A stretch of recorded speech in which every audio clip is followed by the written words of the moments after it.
Olá, pessoal! Essa é mais uma aula de geografia, o resumo e a correção dos exercícios do PET 2, sexto ano. Então, eu fiz para vocês alguns resumos das semanas e um resumo também dos exercícios. Para você que chegou agora nesse canal, inscreva-se, dê o seu like e vamos então para o resumo. Na primeira semana, nós aprendemos que região é uma parte do espaço cujas áreas internas apresentam características comuns, que diferem essa área do externo. Então, uma região ela é formada por aquilo que une essa região por determinadas características. E observando essa região, a gente consegue perceber que as regiões em volta dela são diferentes, possuem outras características. Regionalizar é uma forma de dividir uma área em regiões. As regionalizações se modificam conforme as mudanças no território, tornando-se um instrumento para a sua gestão. Toda regionalização utiliza-se de pelo menos um critério. Critério é aquilo que serve de base para a comparação. Então, regionalizar nada mais é do que dividir em regiões. Porém, para dividir essas regiões, eu tenho que ter um critério. Por exemplo, eu posso escolher as barreiras geográficas, eu posso escolher os tipos de rio. A regionalização atual do Brasil foi feita pelo IBGE e divide em 5 regiões: Norte, Sul, Nordeste, Sudeste e Centro-Oeste. Na aula, vou deixar aqui para vocês o izinho aqui em cima. Quem quiser aí ver a aula completa, é só clicar aqui em cima. Ou então, no final da aula, vocês podem clicar nas janelinhas que vão aparecer com os vídeos, ok? Então, com relação aos exercícios. Então, o primeiro exercício apareceu 2 paisagens e perguntava, né? O que diferencia elas? O que é que nos permite dizer que uma paisagem lá é diferente da outra? Então, tinha uma imagem de uma grande cidade e uma imagem de uma cidade pequena, aparentemente histórica. Então, o que é que permite dizer que elas são regiões distintas? Então, é o fato de uma cidade ser uma cidade grande, então possivelmente uma região metropolitana, e na outra imagem é uma cidade pequena, histórica, então possivelmente é outra região. Então, vinha também outras perguntas pessoais, né? Qual delas possui uma tradição mineira? Então, possivelmente é a cidade histórica. Mas a gente também pode considerar que não é porque é uma cidade metrópole que ela não vai ter alguma tradição mineira, certo? E era para você falar se na sua cidade parece com qual das 2 regiões. Se parece mais com a cidade mais metropolizada ou com a cidade histórica. O que é meso e microrregião? Então, na próxima atividade, vinha um pequeno texto falando sobre meso e microrregião. Mesorregião é uma região maior, né? E a microrregião é uma região onde tem uma cidade polo, que geralmente é uma cidade média, e as outras cidades próximas fazem parte dessa microrregião. Aí depois perguntava: qual mesorregião a sua cidade pertence? Então, você tinha que olhar lá no mapa e decidir qual a mesorregião sua, né? E depois as mesorregiões que são vizinhas, ou seja, as que são próximas lá da sua mesorregião. Depois vinha uma tirinha falando sobre os exemplos de mineridade e perguntava que outro exemplo a gente pode ter das nossas características de mineiros. Então, eu coloquei aqui para vocês a alimentação, né, o pão de queijo, o jeito discreto e acolhedor, né, de gostar de acolher bem as pessoas e também de não se abrir para qualquer um, né, ter um jeito mais discreto. Na 4, pedia para você explicar qual a importância de definir critérios para regionalizar. Então, para a gente regionalizar, se a gente não estabelecer um critério, como que a gente vai saber qual é a diferença de uma região para outra? Então, primeiramente, a gente tem que escolher no que regionalizar, para depois fazer em si a regionalização. Na 5, perguntava quais são as regionalizações das cidades, né? Então, dentro de uma cidade, que regionalização que a gente pode ter? geralmente a divisão em bairros, né? Aí perguntava, você conhece a sua cidade? Como você regionaria a sua cidade? Então, existem cidades que possuem uma divisão realmente em regiões, principalmente grandes cidades como Belo Horizonte, né? Região sul, região norte. Então, você também poderia dividir a sua cidade em regiões assim, ou você também poderia dividir em bairros, que estão em bairros integram regiões. Na semana 2, quais eram os temas principais? Sustentabilidade, que é a satisfação das necessidades humanas, físicas, econômicas e sociais, sem comprometer o futuro das novas gerações, com o objetivo de oferecer recursos e oportunidades iguais a todos. Então, a sustentabilidade é um conceito que a gente deve ter sempre em mente, que é utilizar os recursos, sim, mas utilizá-los pensando nas próximas gerações. Então, a gente deve usar de maneira consciente. Depois, vinha falando sobre 2 tipos de turismo. O primeiro é o ecoturismo, que é uma atividade turística que é o objetivo utilizar de forma sustentável. Então, o ecoturismo, ele pretende fazer o turismo, né, realizar o turismo, porém de uma forma sustentável, ou seja, preservando o meio ambiente, cuidando dele. Já o turismo cultural corresponde às atividades turísticas relacionadas aí ao patrimônio material e imaterial. Patrimônio material é aquele, por exemplo, das igrejas, né? São coisas, construções, coisas pegáveis. E o patrimônio imaterial seria, por exemplo, o tocar os sinos, seria a produção de queijo. Então, se vocês quiserem ter mais detalhe aí da aula, vou colocar também o izinho aqui em cima, é só você clicar para você rever essa aula completa. Ou no final da aula, você pode clicar em um dos 4 vídeos. Os exercícios dessa semana. Quais são as semelhanças entre turismo e ecoturismo? Então, na verdade, o ecoturismo é um tipo de turismo, né? E o ecoturismo, ele é um turismo sustentável. E nem sempre o turismo comum, ele tem essa preocupação com o meio ambiente, com a sustentabilidade. Depois perguntava se você conhecia o ecoturismo e se tem na sua região. Aí são respostas pessoais, no caso. Você conhece algum dos 7 patrimônios imateriais de Minas Gerais? Que seria aí o tocar dos sinos, o modo artesanal de fazer o queijo, a folia de reis, a festa de Nossa Senhora do Rosário, a comunidade dos Arturos. Então, você deveria dizer se você conhece algum deles e, se você conhecer, contar um pouco sobre a sua experiência, o que você conhece desses patrimônios imateriais. Na 3, tinha uma imagem, né, de lixo dentro de um local natural e perguntava quais são os pontos positivos e negativos na prática do ecoturismo. Então, apesar do ecoturismo tentar preservar o meio ambiente, ser sustentável, de fato ele leva pessoas que, em geral, vêm com costumes da cidade para áreas com o meio ambiente mais livre. Então, as pessoas têm que ter essa consciência. Então, muitas vezes, pode trazer como impacto negativo, por exemplo, o acúmulo de lixo. Então, pedia para você dar sugestões para tornar esse turismo mais sustentável. Então, seria, por exemplo, ensinar as pessoas a não jogar o lixo no local errado, ensiná-los que a gente não deve levar nada, né, do meio ambiente.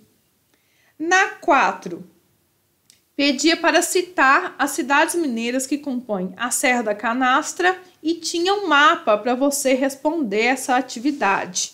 Então, a gente pode perceber que lá na área da Serra da Canastra tem algumas cidades, como Delfinópolis, São José do Barreiro, Cachoeira da Casca de Arraia, Vargem Bonita, Tapira. Só que aí o que a gente deve considerar, né? A gente deve considerar esses pontos maiores. Então, esses lugares, como por exemplo Medeiros, etc., nem sempre são considerados como dentro do parque. Então, você tinha que observar lá a imagem para poder descrever, né, escrever o nome dessas cidades. Depois perguntava, por qual motivo que o queijo canastra é considerado um patrimônio imaterial? Então, é porque é um saber fazer natural aí de Minas. Então, é um queijo produzido naturalmente em Minas e tem um jeito de fazer que é único daqui. Então, ele se torna um patrimônio imaterial, porque ele não é pegável, ele não é uma construção, mas ele é algo que acrescenta ao Estado. Na semana 3, a gente aprendeu alguns conceitos, como paisagem, que é formada por diferentes elementos que podem ser naturais, humanos ou culturais. E o trabalho e as tecnologias modificam esses espaços e, consequentemente, as paisagens. Na aula completa, a gente pode ver todos os elementos que compõem a paisagem, os tipos de paisagem. É só você clicar aqui no izinho ou esperar terminar a aula, que no final da aula vai aparecer os 4 vídeos para você clicar, tá ok? Então, o trabalho e as tecnologias é o que o homem utiliza para modificar as paisagens e os espaços. A paisagem é considerada histórica porque ela modifica-se ao longo do tempo. Assim, podemos observar um mesmo ambiente em 2 períodos diferentes, o antes e o agora, estabelecendo uma conexão entre o passado e o presente. Então, como nós sabemos, as cidades vão se transformando, as paisagens vão se transformando, especialmente as paisagens humanas e culturais. Então, observando, por exemplo, uma rua há 10 anos atrás e essa mesma rua nos dias de hoje, muita coisa vai ter modificado. Por quê? A paisagem sempre se modifica, mesmo que seja em pequenos detalhes. E depois falava sobre algumas épocas em que o homem modificou muito a paisagem. Então, primeiramente foi através da agricultura, depois na industrialização e, por fim, na urbanização. Então, quais eram os exercícios? Cite momentos históricos de produção e transformação do espaço. Então, a gente pode citar aí a descoberta da agricultura, a revolução industrial, a urbanização. Na segunda, pedir para você conversar com pessoas mais velhas e falar sobre o antes e o depois. Quais são as novas técnicas ou tecnologias, o que mudou nesses tempos.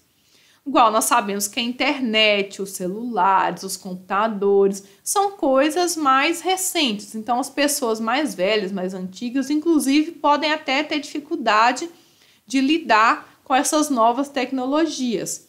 Então, você deve perguntar para alguém o que mudou nesses tempos. Na terceira, tinha a imagem do fogo e perguntava quais são as principais funções do fogo. Então, a gente pode utilizar, por exemplo, para cozinhar, a gente pode utilizar o fogo para poder aquecer e indicar 3 males do fogo hoje.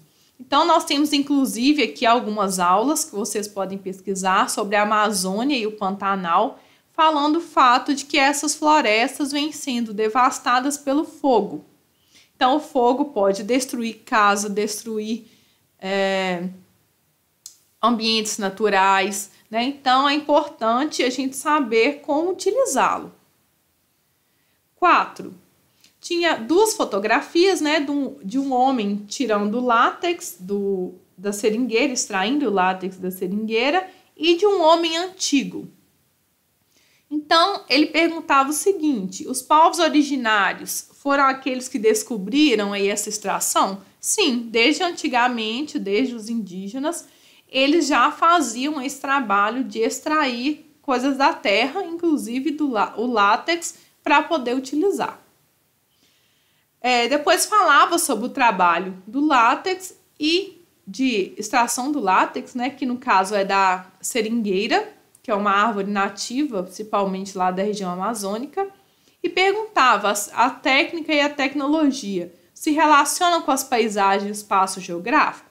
Sim, né, porque elas vão modificando, a paisagem vai sendo modificada pelo trabalho, pelo uso do homem ao longo do tempo. Depois vinham questões pessoais aí sobre o seu município. Primeiramente, qual é a diferença entre o meio urbano e o meio rural? Então, a gente sabe que o meio urbano ele é composto principalmente por prédios, casas, ruas asfaltadas, uma vida mais agitada indústrias, comércio, serviço. O meio rural já é um meio mais tranquilo, as casas têm uma distância uma das outras, geralmente se produz, né? Tem agricultura ou pecuária. E depois vinha perguntando onde estão localizadas as igrejas. Então, em geral, estão localizadas nos centros das cidades ou nos centros dos bairros. E os espaços de convívios, geralmente são as praças. Então, também se localizam aí tanto no centro como em alguns espaços do bairro. E, por fim, perguntava se existia uma divisão entre as camadas sociais. Então, praticamente em todas as cidades, a gente pode dizer, apontar que existem bairros ricos e bairros mais pobres. Então, sim, há uma divisão entre camadas sociais. Na 4ª semana, as cidades atraem pessoas por causa das oportunidades de trabalho e serviços diversificados, que oferecem como hospitais, escolas, universidades, teatros, comércios variados. Então, a gente poderia até utilizar essa resposta na questão anterior, né, que perguntava sobre o meio urbano e o meio rural. Então, as cidades é o tema principal da semana 4 e fala aí sobre essa urbanização. A industrialização foi um fator preponderante para promover a urbanização, visto que estimulou o êxodo rural. O êxodo rural é a mudança das pessoas do campo para a cidade e aconteceu no Brasil de maneira muito rápida. A industrialização foi um dos fatores que incentivou essa urbanização. Nas cidades, encontramos problemas como desemprego, falta de habitação, de transportes, de lazer, de água, de esgotos, da educação e da saúde, que revelam enormes carências. Então, quanto maior a cidade, maior esses problemas também. Então, em praticamente todas as cidades, a gente encontra problemas relacionados a essas questões. Então, as cidades também têm problemas. Então, quais eram os exercícios? Então, primeiramente mostravam 2 imagens e perguntava a semelhança e a diferença entre essas cidades. Então, primeiramente tinha uma cidade grande e depois uma cidade pequena ou média. Então, as semelhanças são aquelas que a gente citou anteriormente, né? Que todas elas oferecem hospitais, escolas, universidades, comércios variados, serviços. Porém, a cidade grande, ela oferece mais desses serviços, por exemplo, ela tem 2, 3 universidades, tem mais hospitais, enquanto as cidades menores, elas apresentam um pouco menos desses recursos. No 2, vinha um gráfico mostrando aí o urbano e o rural e essa mudança no país que foi a urbanização. Quando e como ocorreu a urbanização? Então, ocorreu no Brasil de 1940 a 1980 e ela ocorreu de maneira muito rápida, incentivada lá pelas indústrias que começaram a ser construídas nas cidades. Quais são as vantagens e as desvantagens das cidades? Então, as vantagens a gente já citou anteriormente, que é aquele primeiro parágrafo, e as dificuldades, as desvantagens seriam problemas de emprego, falta de habitação, de transporte, etc. Cite alguns problemas da cidade. Mostrava, então, 2 charges, uma falando do lixo, a outra da poluição. E perguntava, existem esses problemas na sua cidade? Então, praticamente todas as cidades têm algum problema relacionado a lixo e poluição. Então, era para você explicar sobre a sua cidade. Depois vinha uma outra charge falando sobre os problemas da desigualdade social, em que 2 pessoas mais carentes, uma população mais pobre, observava a grande cidade. Então, a gente pode perceber que existe aí uma exclusão social. 5, vinha falando sobre os shopping centers e pedir para você contar uma experiência que você teve com relação aí ao shopping e se você nunca foi, explique por que você deseja ir a um.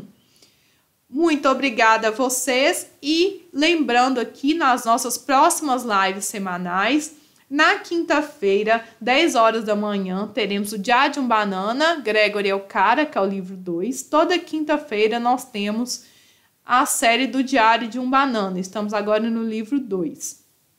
Sábado, dia 1/8, às 10 horas, o filme Invictus, que é sobre Nelson Mandela. E na terça-feira nós começaremos a série Harry Potter, o livro 1, Harry Potter e Pedra Filosofal. Nós vamos ler os 4 primeiros capítulos e discutir sobre esses 4 capítulos na nossa live, terça-feira, às 14 horas. Então, se você não tem acesso a esses filmes e livros e quer participar aí das nossas lives semanais, deixe seu e-mail nos comentários que eu vou mandar um e-mail para você falando como você vai acessar esses filmes e livros, ok? Muito obrigado, inscreva-se, deixe o seu like, até a próxima. Tchau, tchau!